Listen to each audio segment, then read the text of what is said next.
Hello friends, வணக்கம். Welcome to வனிஸ் channel. இன்றைக்கி நம்ம வீடியோவில் ஒரு சூப்பரான ஸ்வீட் ரெசிபி தான் பார்க்க போகிறோங்க. அதுதான் ரவா லட்டு. ரொம்ப ரொம்ப ஈஸியாக வீட்டில் இருக்கிற பொருளை வச்சு ரொம்ப டேஸ்டியாக பண்ணக்கூடிய ஒரே ஸ்வீட் ரவா லட்டு தாங்க. இந்த லட்டு பண்ணுறதுக்காக நான் இன்றைக்கி 1 கப் அளவு ரவை எடுத்துருக்கிறேன். இதை ஒரு கடாயில் சேர்த்து நல்லா ட்ரை ரோஸ்ட் பண்ணிக்கலாங்க. அடுப்பை ரொம்ப மிதமான தீயில் வச்சு தான் ரவையை வறுக்கணும், இல்லைன்னா ரவையோட கலர் சேஞ்ச் ஆகிடும். இப்போ ரவை நல்லா வறுபட்டுருச்சு அப்படின்னு தெரியறதுக்கு நல்லா வறுத்த பிறகு லேசாக கையில் எடுத்து பார்த்தோம்னா மணல் மாதிரி தரித்தரியாக உதிரி உதிரியாக இருக்கணுங்க. அப்போ ரவை நல்லா வறுபட்டுருச்சின்னு அர்த்தம். இப்போ இதை எடுத்து வச்சிடலாம், ஆறட்டும்.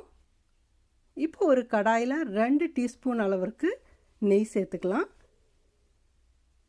நெய் உருகின உடனே 1-2 உடச்சி வச்சுருக்கிற கேஷ்யூ நட்ஸை ஆட் பண்ண போகிறேன்.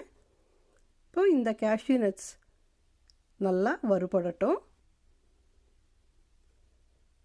இது நெய்யில் வறுத்த உடனே இதே நெய்யில் நம்ம உலர் திராட்சையை சேர்க்க போகிறோம்.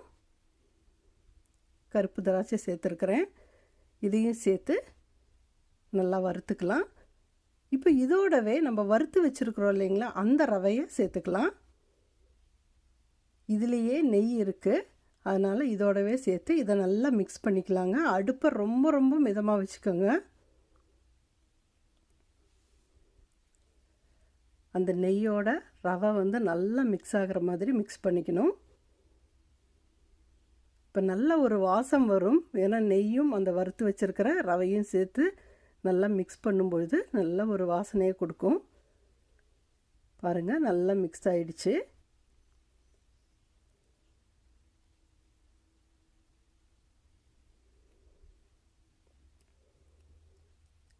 இப்போ இதோட துருவி வச்சுருக்கிற தேங்காய் 1 டேபிள் ஸ்பூன் அளவிற்கு தேங்காவை சேர்த்துருக்கிறேன். நல்லா பொடியாக துருவி வச்சுருக்கிற தேங்காய் சேர்த்து இதையும் நல்லா வறுத்துக்கலாம்.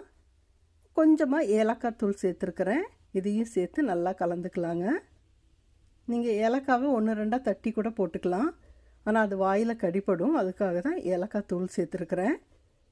இதையும் நல்லா மிக்ஸ் பண்ணியாச்சு. இப்போ நான் சர்க்கரை எடுத்துருக்கிறேன். நான் ஆர்கானிக் சுகர் எடுத்துருக்கிறேன், அதனால தான் இந்த கலர். நீங்கள் சாதாரண சர்க்கரை கூட எடுத்துக்கலாம். 3/4 கப் அளவுக்கு சர்க்கரையை சேர்த்து நல்லா மிக்ஸ் பண்ணிக்கலாம். 1 கப் ரவைக்கு 3/4 கப் சர்க்கரை. நீங்கள் கொஞ்சம் இனிப்பு கம்மியாக வேணும்னா ஒரு 1/2 கப்புக்கு கொஞ்சம் அதிக அளவு கூட எடுத்துக்கலாம். இப்போ இது எல்லாத்தையும் சேர்த்து நல்லா மிக்ஸ் பண்ணியாச்சு. இப்போ இதில் கொஞ்சம் கொஞ்சமாக பால் சேர்த்து இதை மிக்ஸ் பண்ண போகிறோம். பாலை ஒரேடியாக ஊற்றக்கூடாதுங்க, ஸ்பூனில் கொஞ்சம் கொஞ்சமாக எடுத்து தெளித்து தான் இதோட நல்லா மிக்ஸ் பண்ணணும். இந்த பால் சேர்க்கும் பொழுது நம்மளுக்கு நல்லா அந்த உருண்டை பிடிக்க வரும், அதுக்காக தான் சேர்க்குறோம். லேசாக ஸ்பூனில் கொஞ்சம் கொஞ்சமாக ஊற்றி தெளித்து இந்த மாவு நல்லா நம்ம இந்த புட்டு மாவுக்கெல்லாம் எப்படி தண்ணி சேர்த்து அதை மிக்ஸ் பண்ணுறோம் இல்லைங்களா, அந்த மாதிரி இந்த பால் சேர்த்து இதை நல்லா மிக்ஸ் பண்ணிக்கலாம். செக் பண்ணிக்கலாம், நம்ம இப்படி பிடிக்கும்போது உருண்டை பிடிக்கும்போது வருதான்னு பார்த்துக்கலாங்க. சப்போஸ் நமக்கு உருண்டை பிடிக்க வரலைன்னா இன்னும் கொஞ்சமாக ஒரு டீஸ்பூன் அளவுக்கு பால் சேர்த்துக்கலாம். இப்போ பாருங்கள், சூப்பராக உருண்டை பிடிக்க வருது. இப்போ இதே மாதிரி எல்லாத்தையும் உருண்டை பண்ணி எடுத்துக்கலாங்க. ரொம்ப ரொம்ப ஈஸியாக பண்ணிடலாம். ஒரு 10 to 15 மினிட்ஸ்க்குள்ளே இந்த அருமையான லட்டு ரெசிப்பியை பண்ணிடலாம். எப்போவுமே நம்ம ரவை வச்சுருப்போம் வீட்டில் உப்புமாவுக்காக, அதனால் ஈஸியாக பண்ணக்கூடிய ஒரு ஸ்வீட்டுங்க. அதே மாதிரி நம்ம வச்சுக்கலாம், 1 வாரம் வரைக்கும் ஒன்றுமே ஆகாது, வச்சு யூஸ் பண்ணிக்கலாம். இதோட நீங்கள் பாதாம், பிஸ்தா அந்த மாதிரி கூட ட்ரை ஃப்ரூட்ஸ் எல்லாம் சேர்த்துக்கலாம், ரொம்ப டேஸ்டியாக இருக்கும். நீங்களும் இதே மாதிரி பண்ணி பாருங்கள். உங்களுக்கு இந்த வீடியோ பிடிச்சிருந்ததுன்னா லைக் பண்ணுங்கள், கமெண்ட் பண்ணுங்கள், உங்கள் ஃப்ரெண்ட்ஸோட இந்த வீடியோவை ஷேர் பண்ணிக்கோங்க. மீண்டும் அடுத்த வீடியோவில்